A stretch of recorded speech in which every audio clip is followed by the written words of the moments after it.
ನಮಸ್ಕಾರ, welcome to my YouTube channel. ಎಲ್ಲರೂ ಆರಾಮಾಗಿ ಸೇಫ್ ಆಗಿದ್ರೆ ಅಂತ ಭಾವಿಸ್ತೀನಿ. ನಾನು ಕೂಡ ಆರಾಮಾಗಿ ಸೇಫ್ ಆಗಿ ಇದ್ದೀನಿ. ಇವತ್ತಿನ ಒಂದು ವಿಡಿಯೋದಲ್ಲಿ 4 to 6 ಮಂತ್ ಒಳಗಡೆ ನಮ್ಮ ಒಂದು ಚೇಂಜಸ್ಗಳು, ನಮ್ಮಲ್ಲಾಗುವಂಥ ಒಂದು ಬದಲಾವಣೆಗಳು ಮತ್ತು ನಮ್ಮ ಒಂದು ಫುಡ್ ರೂಟೀನ್ ಯಾವ ರೀತಿ ಇರಬೇಕು ಅನ್ನೋದ್ರ ಬಗ್ಗೆ ತಿಳ್ಕೊಳ್ಳೋಣ. ನಮ್ಮ ಒಂದು 4th ಸೆಮಿಸ್ಟರ್ ಅನ್ನೋದು 14 ವೀಕಿಂದ 27th ಎಂಡಿಂಗ್ ವೀಕ್ ತನಕ ಇರುತ್ತೆ. ಈ ಒಂದು ಜರ್ನಿಯನ್ನು ನಾವು ಸೆಕೆಂಡ್ ಸೆಮಿಸ್ಟರ್ ಅಂತ ಕನ್ಸಿಡರ್ ಮಾಡ್ತೀವಿ. ಮೊದಲನೇ ತಿಂಗಳಿಂದ 3ನೇ ತಿಂಗಳ ಒಳಗಡೆ ಫಸ್ಟ್ ಸೆಮಿಸ್ಟರ್ ಅಂತ ಅಂತೀವಿ. ಮತ್ತು 7th ವೀಕಿಂದ 9th ವೀಕ್ ತನಕ ನಾವು ಥರ್ಡ್ ಸೆಮಿಸ್ಟರ್ ಅಂತ ಅಂತೀವಿ. ನಾವು ಇವಾಗ ಸೆಕೆಂಡ್ ಸೆಮಿಸ್ಟರ್ ಬಗ್ಗೆ ಮಾತಾಡ್ತಾ ಇದ್ದೀವಿ. ಫಸ್ಟ್ ಸೆಮಿಸ್ಟರಲ್ಲಿ ನಮಗೆ ಊಟ ಏನು ಸೇರೋದಿಲ್ಲ, ನಾಸಿಯಾ ಪ್ರಾಬ್ಲಮ್ ಇರುತ್ತೆ, ಸ್ಮೆಲ್ಗಳಾಗೋದಿಲ್ಲ, ಮತ್ತು ತುಂಬಾ ಸುಸ್ತಾಗ್ತಾ ಇರುತ್ತೆ, ಕೆಲವೊಬ್ಬರಿಗೆ ತಲೆ ಸುತ್ತು ಬರ್ತಾ ಇರುತ್ತೆ, ವಾಮಿಟಿಂಗ್ ಸೆನ್ಸನ್ ಇರುತ್ತೆ. ಈ ಥರ ಪ್ರಾಬ್ಲಮ್ಗಳು ನಮಗೆ 4ನೇ ತಿಂಗಳಲ್ಲಿ ಇರೋದಿಲ್ಲ. ತುಂಬ ಒಂಥರ ಪೀಸ್ಫುಲ್ ಆಗಿ ತುಂಬಾ ನಾರ್ಮಲ್ ಆಗಿ ಇರುವಂತಹ ಒಂದು ಟೈಮು ಈ ಒಂದು 4ನೇ ತಿಂಗಳಿಂದ ನಮಗೆ ಸ್ಟಾರ್ಟ್ ಆಗುತ್ತೆ. ಆದಷ್ಟು ಈ ಮಂತಲ್ಲಿ ನಮಗೆ ಚೆನ್ನಾಗಿ ಊಟ ಎಲ್ಲ ಮಾಡಿಕೊಂಡು ಕೆಲಸ ಮಾಡಿಕೊಂಡು ಆರಾಮಾಗಿ ಒಂದು ನಾರ್ಮಲ್ ಪರ್ಸನ್, ಒಂದು ನಾರ್ಮಲ್ ವುಮೆನ್ ಥರ ನಾವು ಇರೋದಕ್ಕೆ ಈ ಒಂದು ಟೈಮು ತುಂಬಾ ಒಳ್ಳೆಯದು. ಈ ಒಂದು ಟೈಮ್ನಲ್ಲಿ ನಮಗೆ ನಮ್ಮ ಬಾಡಿಯಲ್ಲಿ ಏನೇನು ಚೇಂಜಸ್ ಆಗುತ್ತೆ, ಏನೇನು ಪ್ರಾಬ್ಲಮ್ಸ್ಗಳು ಬರುತ್ತೆ ಅನ್ನೋದ್ರ ಬಗ್ಗೆ ಫಸ್ಟಾಗಿ ನಾವು ತಿಳ್ಕೊಳ್ಳೋಣ. ಮೊದಲನೇದಾಗಿ ಈ ಒಂದು ಟೈಮ್ನಲ್ಲಿ ನಮಗೆ ಮೊದಲನೇದಾಗಿ ಕಾಣಿಸ್ಕೊಳ್ಳೋದೇ ನಮ್ಮ ಒಂದು ಹೊಟ್ಟೆ ಅನ್ನೋದು ಸ್ವಲ್ಪ ನಮಗೆ ಈ ಮಂತಿಂದ ಬರೋದಕ್ಕೆ ಸ್ಟಾರ್ಟ್ ಆಗುತ್ತೆ. 4 ಮಂತಿಂದ ಹೊಟ್ಟೆ ಬರ್ತಾ ಇರಬೇಕಂತಂದ್ರೇ ನಮಗೆ ಹೊಟ್ಟೆ ಸ್ವಲ್ಪ ಭಾರ ಅನ್ನೋ ಥರ ಫೀಲ್ ಆಗುತ್ತೆ. ಯಾವುದೇ ವ್ಯಕ್ತಿಗಾದರೂ ಅಷ್ಟೇ ಇರೋದಕ್ಕಿಂತ ಒಂಚೂರು ಏನಾದರೂ ಫ್ಯಾಟ್ ಆಗಲಿ, ಏನಾದರೂ ಒಂಚೂರು ಜಾಸ್ತಿ ಆದರೆ ಸ್ವಲ್ಪ ಹೆವಿ ಅನ್ನೋ ಥರ ಫೀಲ್ ಆಗುತ್ತಲ್ವ, ಅದೇ ರೀತಿ ನಮಗೂ ಕೂಡ ಅಷ್ಟೇ ಒಂದು 4ನೇ ತಿಂಗಳ ಹೊಟ್ಟೆ ಸ್ವಲ್ಪ ಬರೋದಕ್ಕೆ ಸ್ಟಾರ್ಟ್ ಆಗುತ್ತೆ. ಮತ್ತು ಅದು ಸ್ವಲ್ಪ ಭಾರ ಅನ್ನೋದಕ್ಕೂ ಕೂಡ ಸ್ಟಾರ್ಟ್ ಆಗ್ತಾ ಬರುತ್ತೆ. ಈ ಟೈಮಲ್ಲಿ ಸ್ವಲ್ಪ ಒಬ್ಬೊಬ್ರಿಗೆ ಏನಾಗುತ್ತೆ ಅಂತಂದರೆ ಸ್ವಲ್ಪ ಕೆಳಹೊಟ್ಟೆ ಸ್ವಲ್ಪ ಪೇನ್ ಬರೋಕ್ಕೆ ಸ್ಟಾರ್ಟ್ ಆಗುತ್ತೆ. ಲೆಫ್ಟ್ ಸೈಡಲ್ಲಿ ಬರುತ್ತೆ, ಇಲ್ಲಾಂದರೆ ರೈಟ್ ಸೈಡಲ್ಲಿ ಬರುತ್ತೆ. ಸೊ ಆ ಟೈಮ್ನಲ್ಲಿ ನಾವೇನು ಮಾಡಬೇಕಂತಂದರೆ ಲೆಫ್ಟ್ ಸೈಡಲ್ಲಿ ಬಂದಾಗ ಸ್ವಲ್ಪ ಲೆಫ್ಟ್ ಸೈಡಲ್ಲಿ ಮಲ್ಕೋಬೇಕು, ರೈಟ್ ಸೈಡಲ್ಲಿ ಬಂದಾಗ ರೈಟ್ ಸೈಡಲ್ಲಿ ಮಲ್ಕೊಳ್ಳೋಕ್ಕೆ ಸ್ಟಾರ್ಟ್ ಮಾಡಬೇಕು. ಮತ್ತು ಬೇಬಿಯ ಒಂದು ಮೂಮೆಂಟು ಕೂಡ ನಮಗೆ 4 ಮಂತಿಂದ ಸ್ಟಾರ್ಟ್ ಆಗುತ್ತೆ. ತುಂಬ ಜಾಸ್ತಿ ಬೇಬಿ ಮೂಮೆಂಟ್ ಇರೋದಿಲ್ಲ. ಒಂದು ದಿನದ ಒಂದು 3/4 ಭಾಗ ಬೇಬಿ ಮಲ್ಕೊಂಡಿರುತ್ತೆ.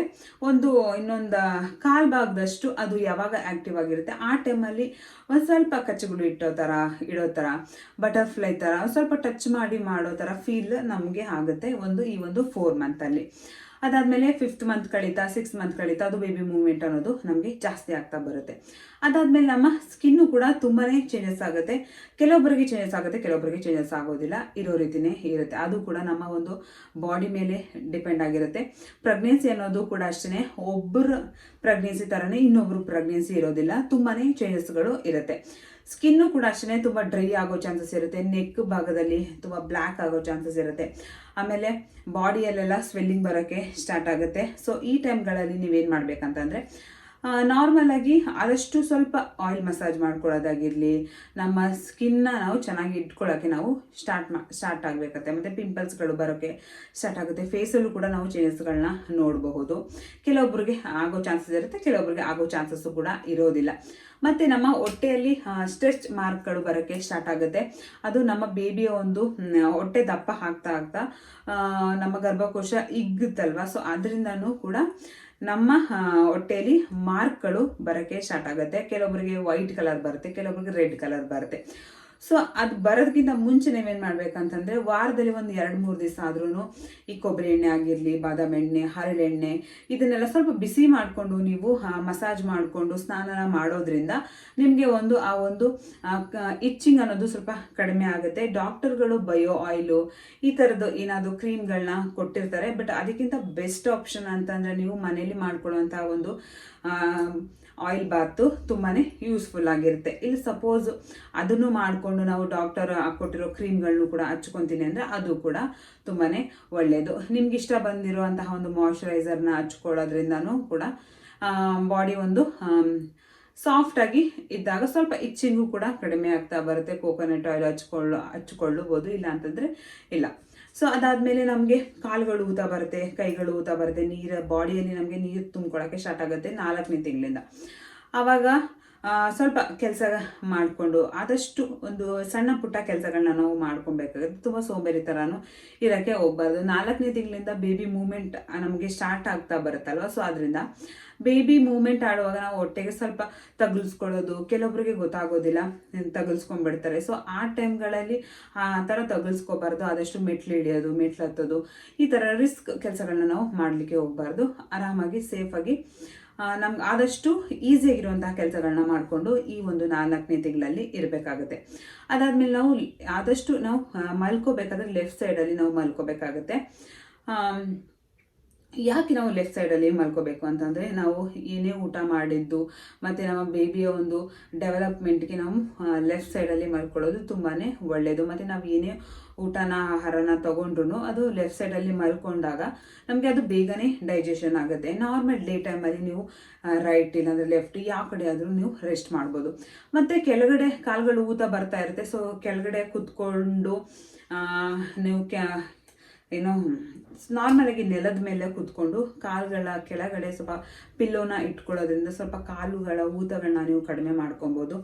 ಮತ್ತು ಸೋಫಾ ಮೇಲೆ ಏನಾದರೂ ಕೂತ್ಕೋತೀನಿ ಅಂತ ಅಂದರೆ ಸ್ವಲ್ಪ ಕಾಲು ಎತ್ಕೊಂಡು ನಾರ್ಮಲಾಗಿ ಚಕ್ರ ಬಕ್ಲು ಹಾಕೊಂಡು ಕೂತ್ಕೊಂಡ್ರೆ ಅದು ಕೂಡ ತುಂಬಾ ಒಳ್ಳೆಯದು. ಕಾಲನ್ನ ಕೆಳಗಡೆ ಬಿಟ್ಟಾಗ ನಮ್ಮ ಬಾಡಿಯಲ್ಲಿರುವಂತಹ ವೆಯ್ಟು ಕಾಲಿಗೆ ಬೀಳುತ್ತೆ, ಸೊ ಅದರಿಂದನೂ ಕೂಡ ಊತ ಬರುತ್ತೆ. ಮತ್ತು ಸ್ನಾನ ಮಾಡಬೇಕಂತಂದರೆ ಆಯಿಲ್ ಸ್ನಾನ ಬಾತ್ ಮಾಡ್ಕೊಂಡಾಗ ಸ್ವಲ್ಪ ಬೆಚ್ಚಗಿರೋ ನೀರನ್ನ ಹೊಟ್ಟೆಗೆ ಹಾಕೊಳ್ಳೋದು ತುಂಬಾ ಬೆಸ್ಟ್. ಯಾಕಂತಂದರೆ ಬೇಬಿ ಒಂಥರ ಹೀಟ್, ಒಂಥರ ಜಾಸ್ತಿ ಬಿಸಿ ಬಿಸಿ ಅನ್ನೋ ಥರ ಅದಕ್ಕೆ ನಾವು ಫೀಲ್ ಮಾಡಿಸ್ಬಾರ್ದು. ಆದಷ್ಟು ಆರಾಮ್ಸೆ ಇರಬೇಕು. ಮತ್ತು ನಮ್ಮ ಒಂದು ಫುಡ್ ರೊಟೀನಲ್ಲಿ ಯಾವ ರೀತಿ ಇರಬೇಕು ಅಂತಂದರೆ, ಆದಷ್ಟು ನಮಗೆ ಫಸ್ಟ್ ಮಂತಲ್ಲಿ ಏನು ವಿಟಮಿನ್ಸ್ಗಳಿರೋದಿಲ್ಲ, ವಾಮಿಂಟು, ಸುಸ್ತು ಈ ಥರ ಆಗ್ತಾ ಇರುತ್ತೆ.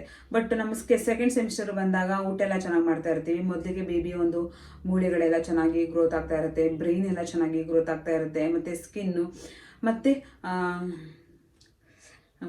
ಏನು ಬೇಬಿಯ ಒಂದು ಹಾರ್ಟ್ ಬೀಟ್ ಎಲ್ಲ ಚೆನ್ನಾಗಿ ಆಗೋಕ್ಕೆ ಸ್ಟಾರ್ಟ್ ಆಗುತ್ತೆ. ಮತ್ತು ಬೇಬಿಯ ಒಂದು ಹೇರು ಕೂಡ ಚೆನ್ನಾಗಿ ಬೆಳೆಯೋದಕ್ಕೆ ಸ್ಟಾರ್ಟ್ ಆಗುತ್ತೆ. ಸೊ ಅದರಿಂದ ನಾವು ಆದಷ್ಟು ಇದಕ್ಕೆ ಪ್ರೋಟೀನ್ ಇರುವಂತಹ ಒಂದು ಊಟಗಳನ್ನ ತೊಗೊಬೇಕು, ಮತ್ತು ವಿಟಮಿನ್ಸ್ ಇರೋ ಥರದ್ದು ಮತ್ತು ಜಾಸ್ತಿ ಕ್ಯಾಲರಿ ಇರೋ ಥರದ ಫುಡ್ಗಳನ್ನ ತೊಗೊಳೋದ್ರಿಂದ ಬೇಬಿ ಕೂಡ ಚೆನ್ನಾಗಿ ಗ್ರೋತ್ ಆಗುತ್ತೆ. 5th ಮಂತಿಂದ ಸ್ವಲ್ಪ ಜಾಸ್ತಿನೇ ಗ್ರೋತ್ ಆಗೋದಕ್ಕೆ ಸ್ಟಾರ್ಟ್ ಆಗುತ್ತೆ. 5th ಮಂತಲ್ಲಿ ನಮಗೆ ಮ್ಯಾಕ್ಸಿಮಮ್ ಒಂದು ಮಿನಿಮಮ್ಮು ಒಂದು 280 ಗ್ರಾಮ್ಸ್ ಆದ್ರೂ ನಮಗೆ ಇರಬೇಕು 5th ಮಂತಲ್ಲಿ. ಕೆಲವೊಬ್ರಿಗೆ ಸಣ್ಣ ಇದೆ ಅಂತ ಅದಕ್ಕೆಲ್ಲ ಗಾಬರಿ ಪಟ್ಕೊಳ್ಳೋ ಅವಶ್ಯಕತೆ ಇಲ್ಲ. ಮ್ಯಾಕ್ಸಿಮಮ್ ಒಂದು 270 280 ಆ ಥರ ಇದ್ದರೆ ಅಷ್ಟು ಗ್ರಾಮ್ ಇದ್ರೇ ಕೂಡ ಓಕೆ. ಅದಾದಮೇಲೆ ಅದು ಬೆಳೀತಾ ಸ್ಟಾರ್ಟ್ ಆಗುತ್ತೆ. ಮತ್ತು ಬೆಳಗಿನ ಟೈಮು ABC ಜ್ಯೂಸ್ನ ತೊಗೊಳೋದಾಗಿರಲಿ, ಡ್ರೈ ಫ್ರೂಟ್ಸ್ಗಳನ್ನ ತೊಗೊಳೋದಾಗಿರಲಿ, ಮತ್ತು ಕಾಳುಗಳನ್ನ ತೊಗೊಳೋದಾಗಿರಲಿ. ಕೆಲವೊಬ್ಬರಿಗೆ ಏನಾಗುತ್ತೆ ಅಂದರೆ ಕಾಳುಗಳನ್ನ ಸ್ಟೀಮ್ ಮಾಡಿದಿರ ತೊಗೊಂಡ್ರೆ ಗ್ಯಾಸ್ಟ್ರಿಕ್ ಆಗೋ ಚಾನ್ಸಸ್ ಇರುತ್ತೆ. ಸೊ ಆದಷ್ಟು ನೀವು ಆ ಥರ ಆಗೋದಿಲ್ಲ ಅಂತಂದಾಗ ನೀವು ಅದನ್ನು ಸ್ಟೀಮ್ ಮಾಡಿಕೊಂಡು ತೊಗೊಂಡ್ರೆ ತುಂಬಾ ಒಳ್ಳೆಯದು. ಯಾವುದೇ ರೀತಿ ಕಾಳುಗಳನ್ನಾದ್ರೂ ಅಷ್ಟೇ. ಮತ್ತು ಹುರುಳಿ ಕಾಳನ್ನೂ ಅಷ್ಟೇ ಕೆಲವೊಬ್ರು ಹೀಟು ಅಂತ ತೊಗೊಳ್ಳೋದಿಲ್ಲ, ಅದನ್ನು ಮೊಳಕೆ ಬಡಿಸಿ ಅದನ್ನ ಸ್ಟೀಮ್ ಮಾಡಿ ತೊಗೊಳೋದು, ಅದರಲ್ಲೂ ಕೂಡ ಒಳ್ಳೆ ಫೈಬರ್ ಇದೆ. ಮತ್ತು ಪನ್ನೀರ್ ಆಗಿರಲಿ, ಹಾಲು ಕುಡಿಯೋದಾಗಿರಲಿ, ಚೆನ್ನಾಗಿ ನೀರು ಕುಡಿಬೇಕಾಗುತ್ತೆ. ಯಾಕಂದರೆ ಬೇಬಿಯಲ್ಲಿ ಚೆನ್ನಾಗಿ ನೀರಿದ್ದರೆ ಗರ್ಭಕೋಶದಲ್ಲಿ ಬೇಬಿ ಕೂಡ ಚೆನ್ನಾಗಿ ಆರಾಮಾಗಿ ಆಟಾಡ್ಕೊಂಡಿರುತ್ತೆ. ಸೊ ಅದರಿಂದ ಚೆನ್ನಾಗಿ ನೀರು ಕುಡಿಬೇಕಾಗುತ್ತೆ. ಅದಾದಮೇಲೆ ಊಟದಲ್ಲೂ ಅಷ್ಟೇ ಚೆನ್ನಾಗಿ ವೆಜಿಟೇಬಲ್ಸ್ನ ತೊಗೋಬೇಕಾಗುತ್ತೆ, ಫ್ರೂಟ್ಸ್ಗಳನ್ನ ತೊಗೋಬೇಕಾಗುತ್ತೆ. ದಿನಕ್ಕೊಂದು 2 ಥರ 3 ಥರ ಫ್ರೂಟ್ಸ್ಗಳನ್ನ ತೊಗೋಬೇಕಾಗುತ್ತೆ. ಮತ್ತು ಒಂದು ದಿನದಲ್ಲಿ ಒಂದು 2 ಅವರ್ಸ್ ದಿನದಲ್ಲಿ ಬೆಳಗ್ಗೆಯಿಂದ ಸಂಜೆವರೆಗೆ ಒಂದು 2 ಅವರ್ಸ್ ಗ್ಯಾಪ್ ಬಿಟ್ಟು ಊಟನ ತೊಗೋಬೇಕಾಗುತ್ತೆ. ತುಂಬ ಹಸ್ದಿ ಊಟನ ಮಾಡೋಕ್ಕೆ ಹೋಗ್ಬಾರ್ದು. ಒಂದು 2 ಅವರ್ಸ್ ಗ್ಯಾಪ್ ಕೊಟ್ಟು ಏನಾದರೂ ಒಂದು ಸಣ್ಣ ಪುಟ್ಟ ಒಂದು ಸ್ನ್ಯಾಕ್ಸ್ಗಳನ್ನ ತೊಗೊಂಡ್ರೆ ತುಂಬಾ ಒಳ್ಳೆಯದು. ಬೇಬಿ ಕೂಡ ಅಷ್ಟೇ ಚೆನ್ನಾಗಿ ಗ್ರೋತ್ ಆಗೋಕ್ಕೆ ಸ್ಟಾರ್ಟ್ ಆಗುತ್ತೆ. ಸಪೋಸ್ ಏನಾದ್ರೂ ಬೇಬಿ ಗ್ರೋತ್ ಕಡಿಮೆ ಇದೆ ಅಂತಂದರೆ ಅದಕ್ಕೆ ಸ್ವಲ್ಪ ನೀವು ಎಕ್ಸ್ಟ್ರಾ ಕೇರ್ನ ತೊಗೋಬೇಕಾಗುತ್ತೆ. ಚೆನ್ನಾಗಿ ನೀರು ಕುಡಿಬೇಕು. ಊಟ ಆದಮೇಲೆ ಸ್ವಲ್ಪ ಬೆಚ್ಚಗಿರೋ ನೀರನ್ನ ಕುಡಿಯೋದು ತುಂಬಾ ಒಳ್ಳೆಯದು. ನೀವೇನೇ ತಿಂದ್ರೂ ಅದು ಕಸ ನಿಮ್ಮ ಮಗು ಮೇಲೆ ಕೂತ್ಕೊಳ್ಳೋದಿಲ್ಲ. ಬೆಳಗ್ಗೆ ಎದ್ದ ತಕ್ಷಣ ಚೆನ್ನಾಗಿ ನೀರನ್ನ ಕುಡಿಬೇಕಾಗುತ್ತೆ. ವಾರ್ಮ್ ವಾಟರ್ನ ತೊಗೊಳ್ಳೋದು ತುಂಬಾ ಒಳ್ಳೆಯದು, ಸೇಫು. ಯಾವಾಗಲೂ ವಾರ್ಮ್ ವಾಟರ್ನ ತೊಗೊಳ್ಳೋದು ತುಂಬಾ ಒಳ್ಳೆಯದು.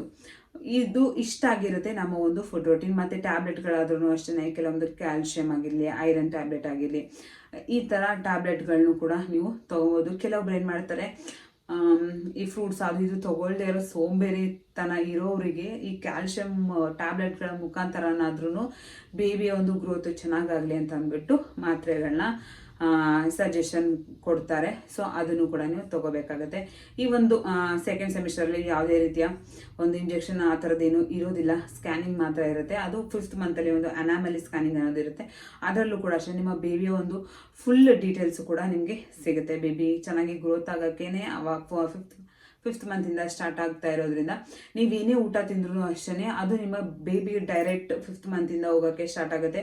ನೀವೇನು ತಿಂದ್ರೂ ಅದು ನಿಮ್ಮ ಬೇಬಿಯ ಮೇಲೆ ಎಫೆಕ್ಟಿವ್ ಆಗಿ ಇರುತ್ತೆ. ನೀವು ಹೆಲ್ದಿ ತಿಂದರೆ ಹೆಲ್ದಿಯಾಗಿರುತ್ತೆ, ಸ್ವಲ್ಪ ಜಂಕ್ ಫುಡ್ ತಿಂದರೆ ಜಂಕ್ ಫುಡ್ ಆಗಿರುತ್ತೆ. ಅದು ನಿಮ್ಮ ಬೇಬಿಗೂ ಕೂಡ ಎಫೆಕ್ಟ್ ಆಗುತ್ತೆ, ನಿಮಗೂ ಕೂಡ ಎಫೆಕ್ಟ್ ಆಗಿರುತ್ತೆ. ಆದಷ್ಟು ಚೆನ್ನಾಗಿ ಹೆಲ್ದಿಯಾಗಿರೋ ಫುಡ್ಗಳನ್ನ ತಿನ್ನೋದ್ರಿಂದ ನಮ್ಮ ಬೇಬಿನೂ ಕೂಡ ಹೆಲ್ದಿಯಾಗಿರುತ್ತೆ, ನಾವು ಕೂಡ ಹೆಲ್ದಿಯಾಗಿರ್ತೀವಿ. ಆದಷ್ಟು ಸ್ವಲ್ಪ ಬೀಟ್ರೂಟು ಈ ಥರ, ಆಮೇಲೆ ಜ್ಯೂಸ್ಗಳು, ಪಪಾಯ ಹೀಟ್ ಬರುತ್ತಂಡೆ ಅಂಥದನ್ನು ಬಿಟ್ಟು ನಾರ್ಮಲ್ ಆಗಿ ಇರುವಂಥ ಒಂದು ಫ್ರೂಟ್ಸ್ಗಳನ್ನ ತೊಗೊಳ್ಳಿ. ಬನಾನಾ ತೊಗೊಳ್ಳಿ, ಪೊಮೊಗ್ರೆನೇಟ್ ತೊಗೊಳ್ಳಿ, ದಾಳಿಂಬೆ ತೊಗೊಳ್ಳಿ, ಅದಾದಮೇಲೆ ಸೀಬೆಕಾಯಿನೂ ಕೂಡ ತೊಗೊಳ್ಳಿ, ಅದಾದಮೇಲೆ ಗ್ರೇಪ್ಸು ಕೂಡ ತೊಗೊಬೋದು. ಅದಾದಮೇಲೆ ಮಸಕ್ ಮಿಲನ್ ಆಗಿರಲಿ, ವಾಟರ್ ಮಿಲನ್ ಆಗಿರಲಿ, ಮೋಸಂಬಿ ಜ್ಯೂಸ್ ತೊಗೊಳ್ಳಿ, ಈ ಥರ ಆರೆಂಜು, ಈ ಥರದ್ದೊಂದು ವೈಟಮಿನ್ಸ್ಗಳಿರೋ ಒಂದು ಫ್ರೂಟ್ಸ್ಗಳನ್ನ ತೊಗೊಳ್ಳೋದ್ರಿಂದ ತುಂಬಾ ಒಳ್ಳೆಯದು. ನಿಮ್ಮ ಬೇಬಿಯ ಸ್ಕಿನ್ ಮೇಲೂ ಕೂಡ ತುಂಬಾ ಎಫೆಕ್ಟಿವ್ ಆಗಿರುತ್ತೆ, ನೀವು ತಿನ್ನುವಂತಹ ಒಂದು ಫುಡ್ಡಿಂದನೂ ಕೂಡ ಅಷ್ಟೇ.